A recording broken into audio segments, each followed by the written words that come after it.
Nouvel épisode de Back to Iron, cette fois-ci un contenu un tout petit peu différent puisque c'est un classique, un sujet classique que j'ai eu l'habitude de faire dans toutes mes préparations. Aujourd'hui, je vais vous présenter une semaine type d'entraînement. Semaine type, évidemment, il y a des variations au fur et à mesure de la préparation, mais au moins ça permet d'avoir une bonne vue d'ensemble afin de voir un petit peu ce que ça me coûte de faire un sub 9 heures ou non, mais ça, on le saura dans le dernier épisode. Avant de vous détailler l'intégralité de la semaine, petite remise en contexte. La semaine que je vais vous présenter, c'est celle du 26 avril, donc à peu près une centaine de jours avant l'Ironman de Tallinn. Cette semaine-là, elle a fait 19h30. 19h30, c'est, je dirais, une bonne semaine type de ce que représente mon volume d'entraînement sur les 3-4 derniers mois avant l'échéance. J'en profite d'ailleurs pour faire une sorte de petit avertissement. Ce que je vous présente là, c'est l'investissement que moi j'y mets pour remplir cet objectif-là. Pour certains, faire 9 heures sur Ironman, j'ai pas envie de dire que c'est facile, mais ils y arrivent avec beaucoup moins d'entraînement, beaucoup moins d'investissement et de temps. Et pour d'autres personnes, ça va leur demander des années et des années, voire même peut-être qu'ils n'y arriveront jamais. Donc voilà, c'est juste un exemple et le but c'est pas de se comparer, c'est juste de vous partager un petit peu ce que je fais. J'ai l'impression que pendant trop longtemps, on a caché un petit peu comme s'il y avait des secrets de l'entraînement. Vous allez voir au final, il n'y a vraiment rien de compliqué. Commençons à rentrer dans les détails le lundi. Alors vous verrez que la grande majorité de mes jours sont des biquotidiens. Biquotidiens, ça veut dire qu'on s'entraîne 2 fois par jour. Le lundi par exemple, c'est natation et vélo. La natation, vous le verrez, la grande majorité des entraînements se fait le matin puisque je nage en club. Lundi, 6h15, la semaine commence. C'est ce qui m'a permis de pouvoir nager les 3 derniers mois. 3-4 derniers mois avant Tallinn, malgré le fait qu'il y ait eu le confinement, etc. J'ai eu la chance de pouvoir nager un petit peu. Sûrement pas assez pour pouvoir faire les 1 heure qui étaient attendues, mais en tout cas assez pour pas faire 1h30, ça c'est sûr et certain. Après la natation, alors c'est pas la séance où je suis le plus assidu parce que vous verrez la semaine est déjà très chargée, mais en général c'est le moment où je vais faire mon renforcement. En réalité je ne suis qu'un homme et je suis comme vous tous, c'est-à-dire que je sais que c'est extrêmement important de faire cette préparation physique. Le fait est que très souvent s'il y a une séance qui saute, c'est celle-là, on va pas se mentir. Ces 2 séances, la natation relativement facile, c'est pas parce que je nage en club que j'essaie de m'économiser le plus possible. C'est le problème des clubs, c'est qu'on a tendance à vouloir trop donner. Justement, j'essaie de faire la part des choses. Le but c'est pas de se faire trop mal puisque la séance importante de la journée, c'est la séance de vélo, un fractionné. Petit fractionné du début de semaine. Là aujourd'hui j'ai 7 x 4 minutes à faire à 95% de mon seuil. Simplement parce qu'on commence le cycle relativement doucement. Ma FTP actuelle en position aéro est de 360 watts. Estimé évidemment, le cycle ne fait que commencer. C'est assez décevant de se dire que ça m'aura pris 1 an pour plutôt devenir aussi puissant en position aéro qu'en position route. 1 an auparavant.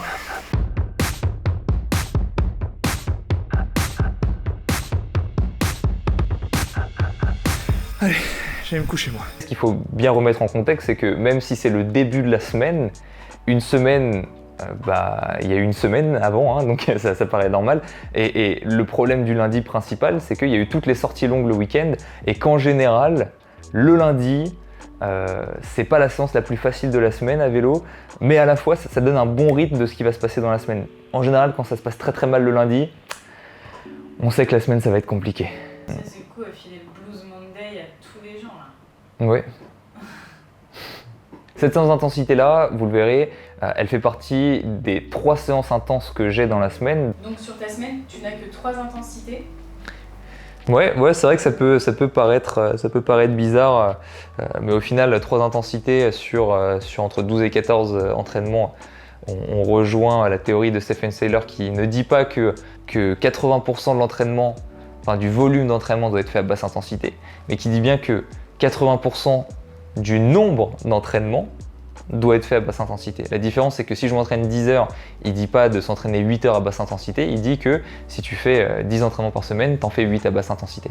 Donc là, 3 entraînements intenses sur 12-14, on est à peu près dans ces eaux-là. Je pense que ça dépend de chacun, mais Personnellement, j'ai déjà eu du mal à remonter à 3 entraînements par semaine intenses.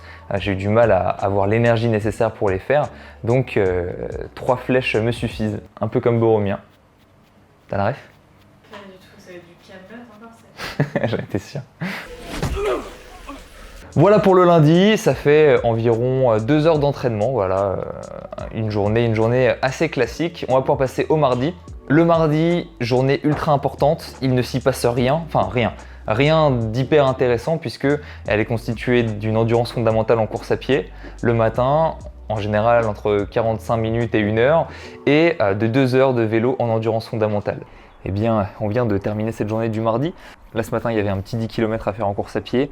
Là, ce soir, c'était un 2 heures de vélo sur home trainer, histoire de gagner du temps. La journée n'est pas particulièrement spectaculaire, puisque c'est que de l'endurance fondamentale, mais elle en est pas moins nécessaire, puisque eh bien, à la fois, elle permet de conserver un gros volume sur les jours qui sont considérés comme de récupération, si on pourrait dire.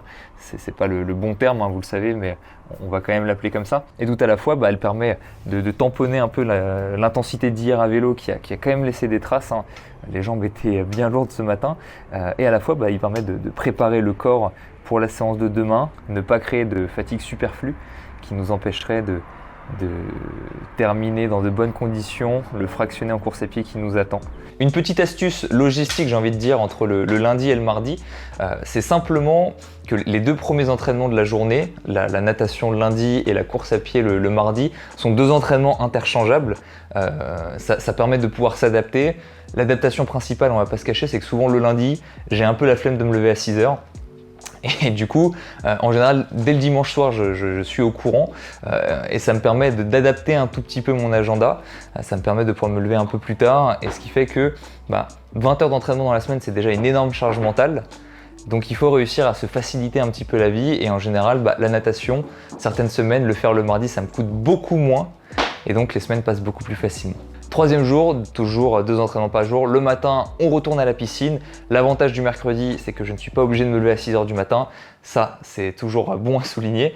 Le réveil à 7 heures fait beaucoup moins mal que celui à 6 du lundi, hein.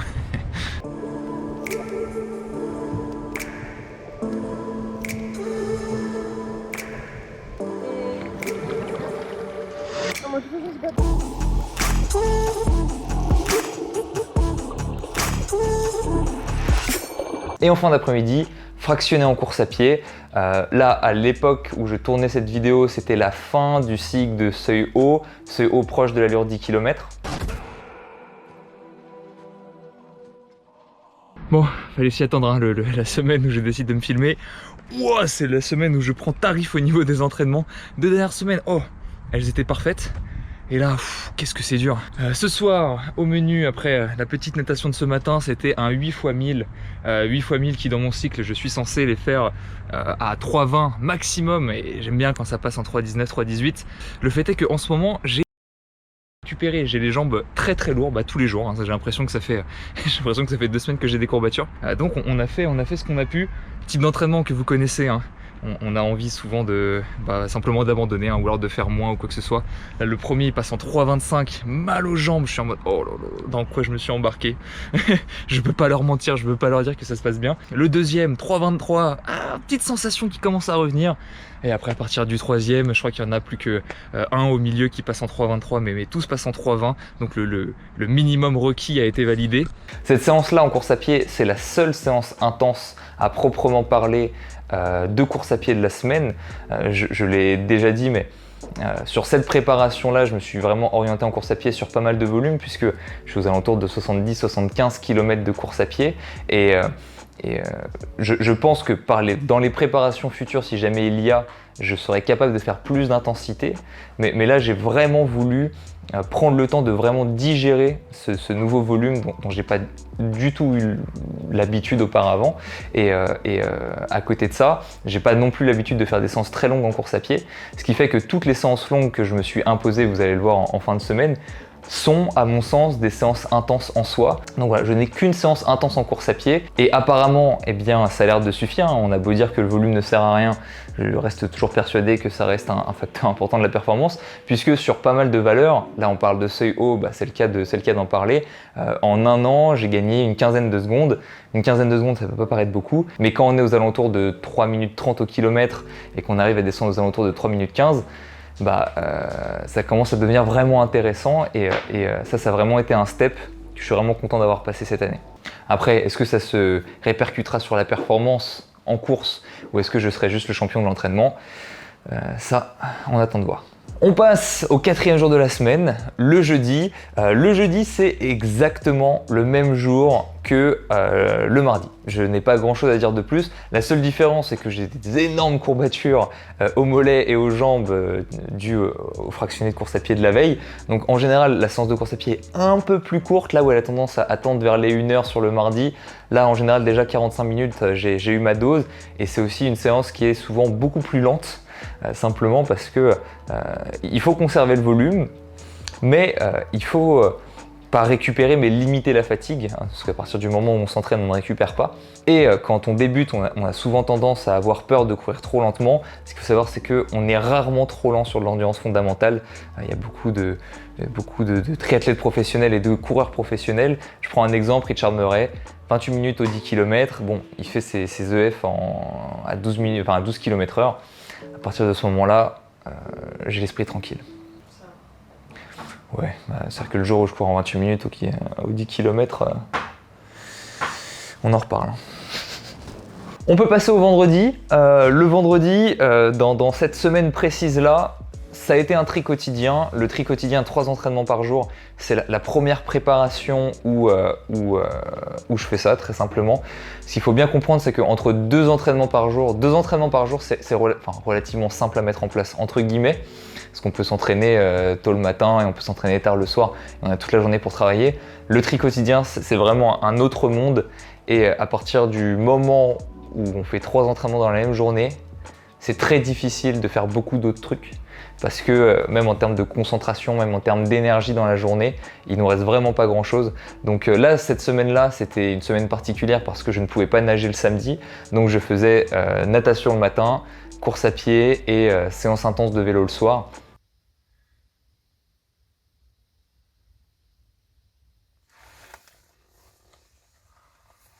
Bon, on arrive sur les coups de 9h, deuxième petit-déj.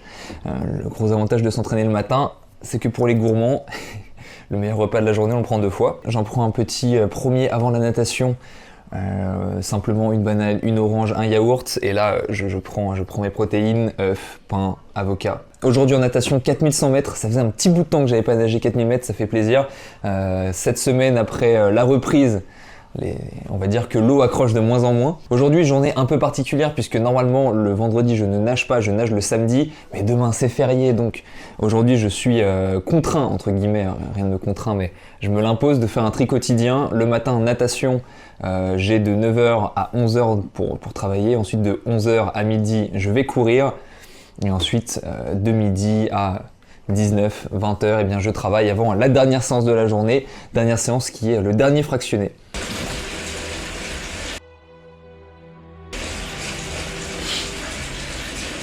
Donc c'est sur les jours comme ça où j'estime avoir de la chance de pouvoir gérer mon propre emploi du temps, parce que sinon tout ne pourrait pas rentrer. Au final, dans cette journée-là, 3 entraînements, ça ne fait que 3 heures d'entraînement dans la journée.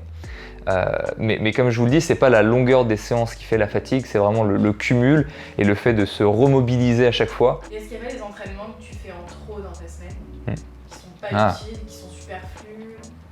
Ouais, c'est vrai que ça, c'est une question qu'on pourrait se poser.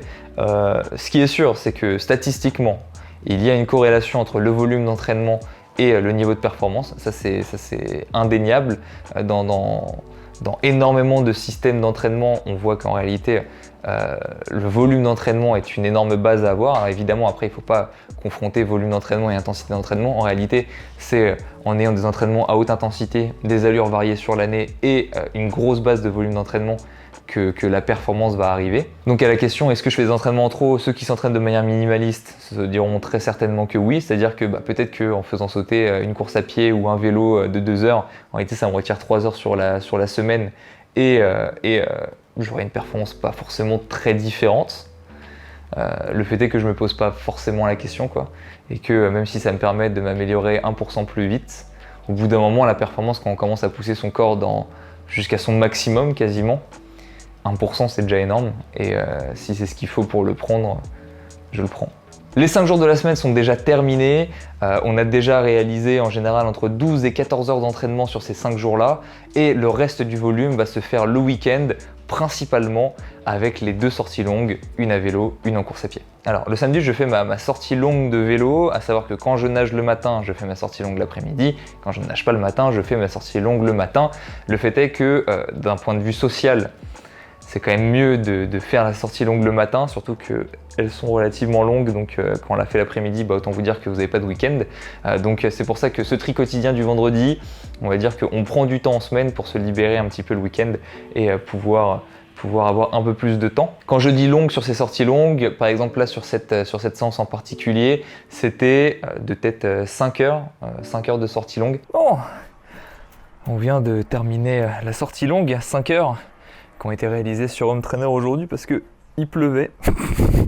Je vais pas vous cacher que je suis détruit.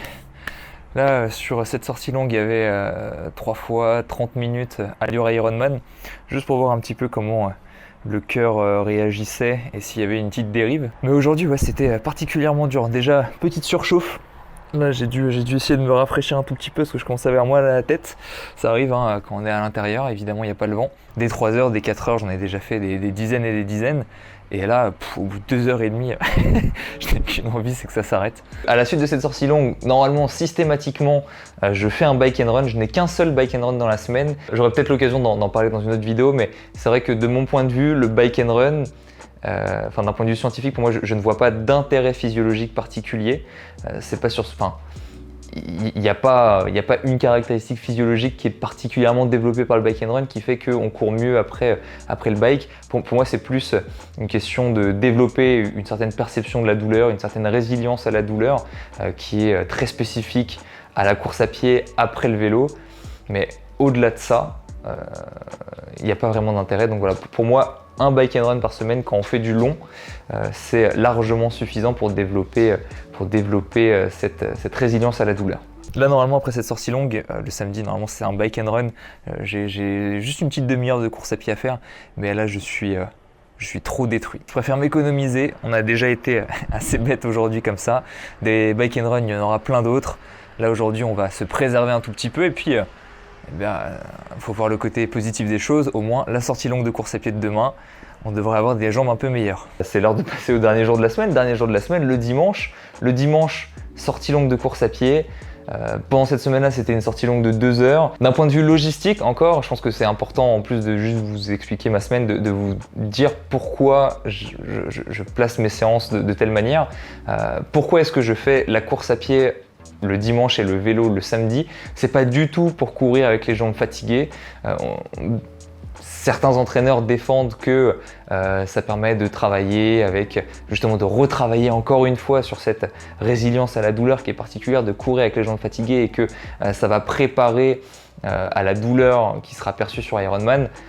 La réalité c'est que pour en avoir couru un, ça n'a rien à voir, ni en termes mental et scientifiquement, ni en termes physiques. La fatigue que l'on va ressentir le lendemain d'une séance longue de vélo n'est absolument pas la même fatigue que celle que vous rencontrerez sur votre Ironman. Ce n'est pas les mêmes variables qui sont en jeu, ce n'est pas le même type de fatigue. Donc, ok, mentalement, il peut y avoir un micro-intérêt, mais de mon point de vue, il est limité. Voilà, après, ce n'est que mon avis. La raison pour laquelle je fais ça, c'est simplement parce que je fais ma sortie longue en même temps que Rebecca, de vélo et de course à pied, et que dans son planning, afin d'éloigner la sortie longue de sa séance intense de fractionné, on est obligé de la mettre le dimanche. Donc pour l'instant, c'est le compromis qu'on a réussi à trouver pour réussir à s'entraîner un peu ensemble. Tu ne prends pas de jour off, comment est-ce que tu gères le fait de ne jamais vraiment pouvoir te reposer finalement? C'est vrai que ça, c'est l'une des grosses différences qu'il y a entre cette préparation et les autres préparations. C'est que là, je n'ai plus du tout de jour off. La seule chose qui est nécessaire par contre, c'est les jours faciles, vraiment faire en sorte qu'ils sont faciles pour pouvoir justement relâcher un petit peu la pression, quoi. Et à partir du moment où si les jours faciles sont modérément difficiles, c'est là où la fatigue commence à s'accumuler un petit peu trop et où ça commence à devenir un peu compliqué. De toute façon, le meilleur garde-fou qu'on peut avoir, hein, c'est toujours la même chose, c'est-à-dire qu'à partir du moment où on réussit à faire ses séances intenses et où on réussit à respecter sa progression, c'est que entre guillemets pour le moment tout va bien, et après il y a toujours le cycle de une semaine de récupération toutes les 3 semaines qui permet là à ce moment-là de placer 1 ou 2 jours de repos, qui permet de vraiment relâcher la pression. Personnellement, je fais pas d'entraînement intense pendant toute la semaine de récupération, je fais juste du volume et ça me permet de repartir après sur 3 semaines. Jusqu'à là ça a tenu, mais c'est vrai que dans l'idéal, si on s'entraîne un petit peu moins, c'est vrai que 13-14 entraînements dans la semaine, on n'a pas d'autre choix que de faire ça, sinon il faudrait s'entraîner 3 fois par jour. Dès le moment où on s'entraîne un petit peu moins, si on peut avoir un jour off, c'est toujours à garder quand même. Comment est-ce que tu arrives à autant t'entraîner tout le temps sans capituler? Si je me mets à la place des gens, c'est vrai que quand j'ai commencé le triathlon, on s'entraînait 3 fois par semaine et m'entraîner déjà 6 fois par semaine, ça me paraissait insurmontable. Et quand j'entendais que les triathlètes professionnels s'entraînaient 3 fois par jour, j'étais en mode mais comment est-ce que humainement c'est même possible de récupérer assez pour réussir à faire autant de séances? Et au fur et à mesure des préparations, et ce qui est marrant c'est que je pense que ça peut se voir sur la chaîne, c'est-à-dire que le nombre d'entraînements que j'avais pour faire mon premier 70.3 à Marbella, puis après pour faire mon premier Ironman, puis ensuite pour faire telle course, puis maintenant pour faire mon deuxième Ironman, en fait on voit bien que là, ça fait quoi? Ça fait 4 ans et demi qu'on a commencé le triathlon. En fait, ça s'est fait extrêmement progressivement et je suis pas passé de 3 entraînements à 12 entraînements par jour en 6 mois, quoi. Ça s'est fait petit à petit. Il faut à la fois habituer son corps à cette nouvelle quantité d'efforts. Il ne faut pas oublier que plus le corps en fait, plus sur le court terme il va être fatigué, mais plus ça améliore ses capacités de récupération sur le moyen et long terme, mais aussi d'un point de vue logistique. C'est-à-dire qu'il y a 4 ans de ça, tu me demandais de m'entraîner 20 heures par semaine. Je pense que déjà ça prend beaucoup de temps et ça prend beaucoup de place sur le reste, mais à l'époque ça aurait été une catastrophe, quoi. Donc ouais, il y a à la fois une adaptation physique, mais aussi une adaptation logistique qui s'est mise en place petit à petit pour réussir à s'entraîner autant. Écoutez, voilà mes 20 heures d'entraînement qui me permettront, je l'espère, de passer sous la barre des 9 heures. Sachez que, voilà, en tout cas, je fais tout pour. Voilà, donc si vous avez des questions supplémentaires vis-à-vis de ma semaine, n'hésitez pas à me les poser en commentaire, hein, j'essaierai d'y répondre le plus précisément possible. J'espère que ça vous aura permis d'y voir un peu plus concrètement comment on peut s'organiser une préparation Ironman. Et sur ce, eh bien, je vous dis au prochain épisode de Back to Iron. Et pour conclure, est-ce que tu penses que ce sera assez pour atteindre ton objectif? Est-ce que ça sera assez pour atteindre mon objectif? J'espère, parce que de toute façon, je ne peux pas donner plus. Dans cette préparation, je donne 100%. C'est-à-dire que ça soit au niveau matériel, au niveau entraînement, au niveau organisation de mon rythme de vie.